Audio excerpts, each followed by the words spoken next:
News 46. Local coverage you can count on.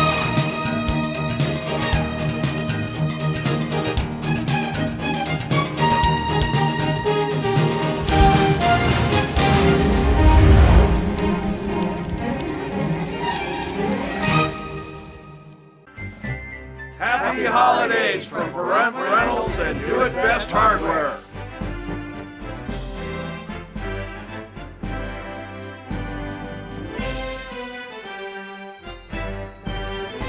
Pahrump Valley Fire and Rescue headed off a firestorm on Friday night. A structure fire occurred on Irene Street, but with high winds, there was a possibility that other neighboring residences could have ignited. We're going to speak to Fire Chief Scott Lewis. It was late Friday night, just after 11 o'clock p.m. We were dispatched for a report of an unknown type fire, but they thought it might possibly involve a structure. It was originally thought to be at the front of the property. And this property is well known to us. There's a number of different outbuildings, structures, vehicles, other personal property. So it's a very full property that runs almost a city block long. Didn't the town want to have this property cleaned up at one time? I think the county was working on getting that property cleaned up over a period of time. So when you guys were dispatched to it, there was high winds at this time, extremely high winds. We've been informed that it was gusts up to 60, 65 miles per hour during the course of this suppression. So it created challenges right from the beginning. We were on scene in approximately 5 minutes. Found heavy fire conditions at the front of the property that had extended already well into a double-wide manufactured dwelling, which was then extending to a single-wide.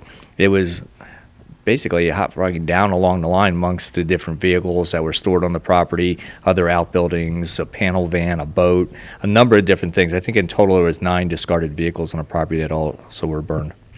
And then a couple animals also lost their lives. Yeah, so it's my understanding that several pets, including an exotic bird, were lost. But however, there were several dogs that were saved and were removed by animal control. One of our primary concerns was not just the fire on the property, but it's also preventing it from going onto the neighboring properties.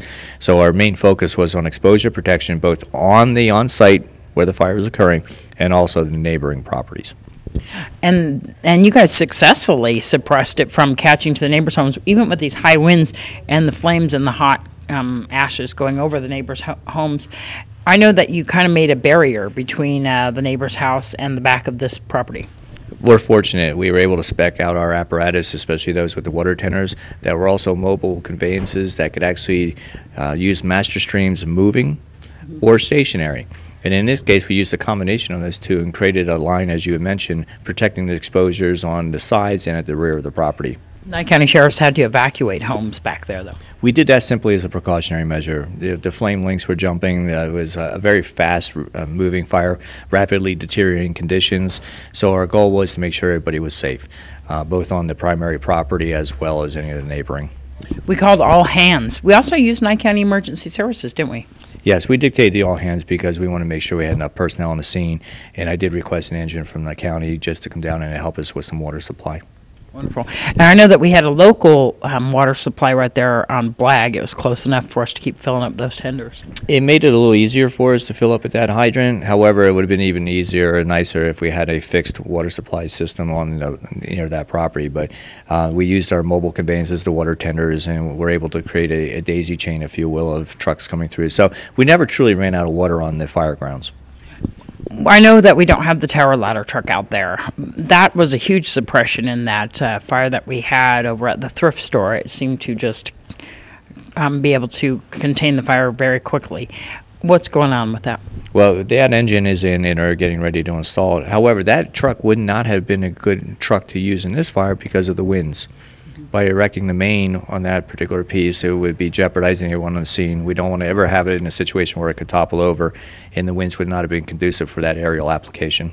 So I know that you were standing on top of the water tender there to cool down the flames that were blowing in that direction in the south winds. Yes, they were actually coming out the northwest, but it was blowing towards the southeast. And the water tenders are a great tool for us because, again, they had the master streams for delivering up to 800 gallons per minute on the fire. It allowed us to go on the perimeter lines and quickly contain the fire and not allow it to move to the neighboring exposures.